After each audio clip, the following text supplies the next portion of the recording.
Heath, Freed, what the hell is going on? What is this? Phoenix oyster mushrooms. What? Phoenix oysters. I know, right? So you're growing these mushrooms, and how do you do it? So it's been sugarcane mulch, very fine sugarcane mulch, and it was soaked in hydrated lime water, which is this filthy looking swamp on the ground. Oh, filthy swamp. And so it's increased the pH of the water to about 11, and what that does is pasteurizes the sugarcane mulch, so it kills off bacteria and competing fungal spores. And what is this mix composed of? What? It's just water, and so there was a lot more water in it to begin with, and it's 2% of the total amount of water is hydrated lime powder, which is builder's lime. 2%. 2%. So you put a sort of a container, a litre of that in or whatever? Well, not a litre, but... Yeah, so every litre would be, 20 grams of hydrated lime. Right. So I think there was about 30 litres in here to begin with. And then you just pile all the sugarcane mulch in it, let it soak overnight, and then drain it just on some mesh or whatever you got. And then I've used these.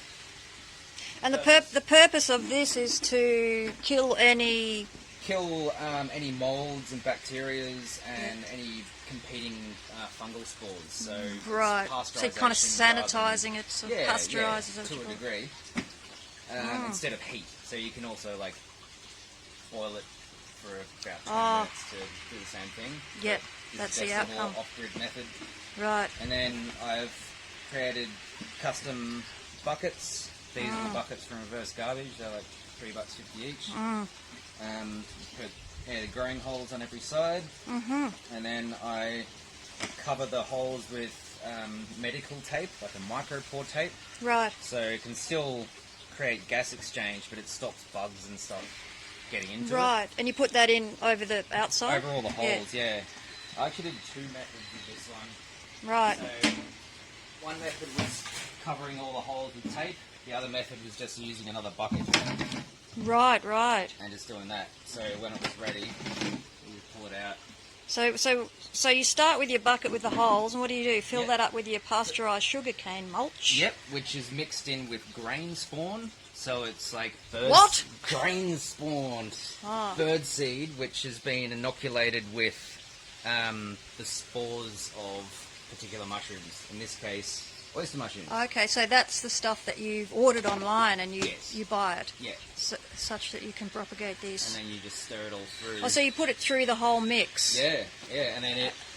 Look at that. So that's all the mycelium. Wow. And you can see little tiny mushrooms popping up as well. Oh my god. And it slowly breaks down the cellulose within the sugarcane, releasing water and carbon dioxide. Right. And then it can, and eventually it'll just keep growing until it runs out of substrate. And once it's finished consuming the substrate, it'll fruit into mushrooms. In order to... So how long, since you put this together, how long does it take to get these mushrooms? Weeks. Only 2 weeks for this to grow? Yeah. And these you eat raw, or? No, you cook them. You cook them? Yeah. And what would you use with those sort of mushrooms? Stews, stir fries, you can panko crumb them and fry them off real quickly so you got like a crispy treat. You can dry them, turn them into a flour for a protein flour substitute. Right. In meals. Yeah, and are they delicious? Oh yeah. Are they delicious? It's so delicious. You heard it live. Wow, that was really interesting. Yeah, and one of the cool things is... Nerd business. You don't need to get commercial spawn in order to grow more. What you can do is you just rip off the ends there. Right. And like once you've got them, you can sort of... If you chop up those little bits and just put them on some moist cardboard and sort of put the cardboard into a little container, they will start to... Like a cutting type thing. Yeah, and then you can use that colonised cardboard instead of grain spawn. Wow, they're amazing.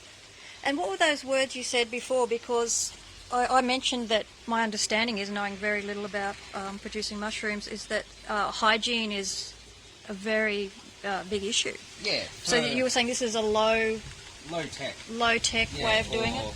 Yeah, off-grid sort of. And not, you don't have to put so much work into the No. hygiene aspect. Obviously, your yields will be slightly smaller, Right. and there is more chance of contamination. But if you're just growing at home and you've got the ability to reuse like the stems of them and grow more, then you just keep producing that way. Wow. And cleanliness and sanitation is a big thing of commercial growing, Right. obviously, because you're selling to the public and you have to pass stringent tests and everything. But in the home, just do what you got to do. That's awesome. Look, I think there's a bit of a storm coming in. It's Tiger grass. wind in the cocos palms.